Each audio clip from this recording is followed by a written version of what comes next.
Okay, so I just want to talk about something that's been on my mind lately. Um, it's kind of a serious topic, but I think it's interesting to think about when you consider how relationships develop, I guess.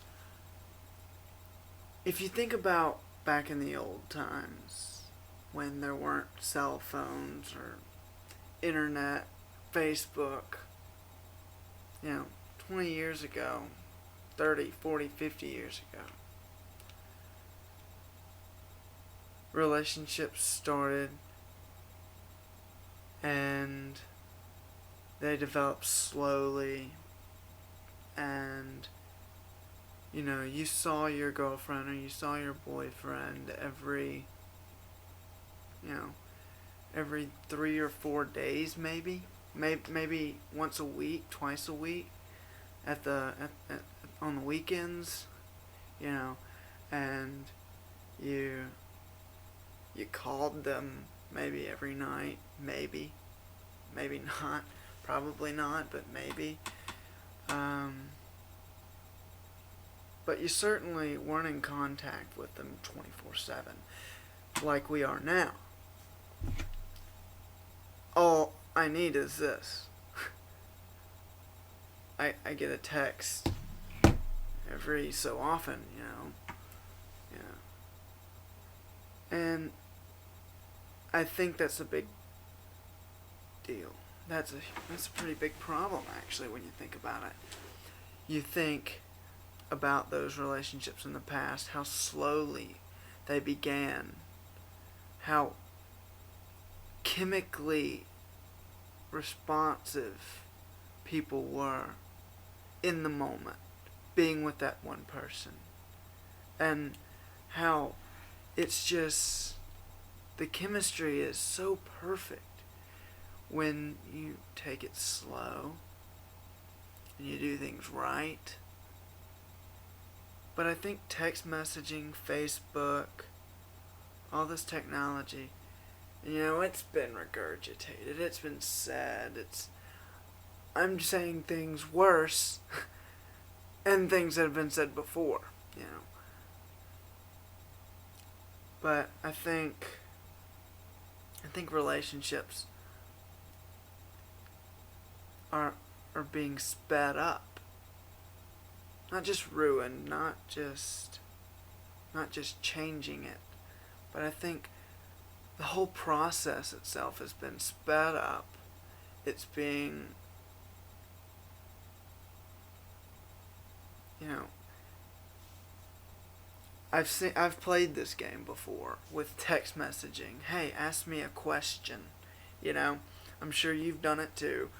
Where somebody you're talking to, or even your boyfriend or your girlfriend, and you get the message, once your regular conversation is ended over text messaging. Ask me a question. What's your favorite color? What's your favorite food? What's your most embarrassing moment? And we gather all this information without really listening to it, without really taking into account either the magnanimity of what that favorite may be, or we might not be taking into account,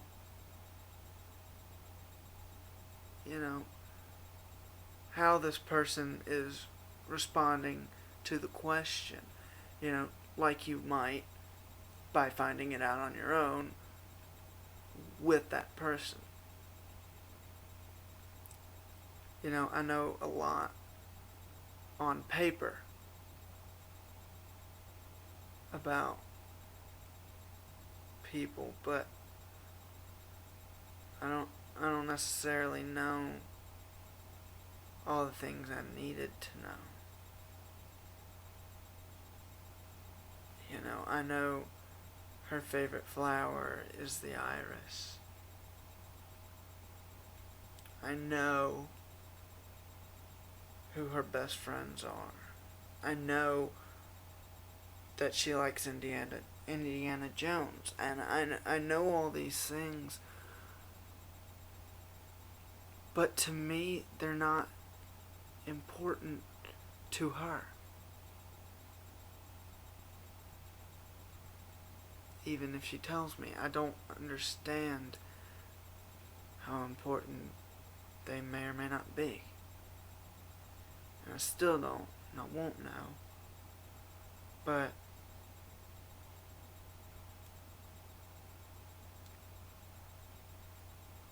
I think there's a lot to be said about the speed at which we take our lives.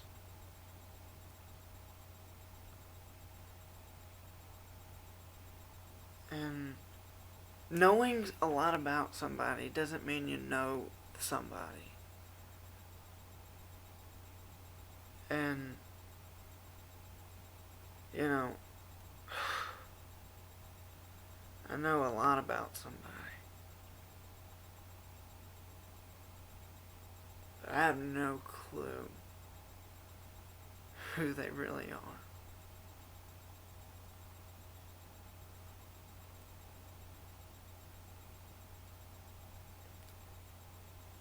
I wish I had more to say. I wish I could develop this topic a little better for you, but that's what I've got right now. And I'll let you know if anything comes up.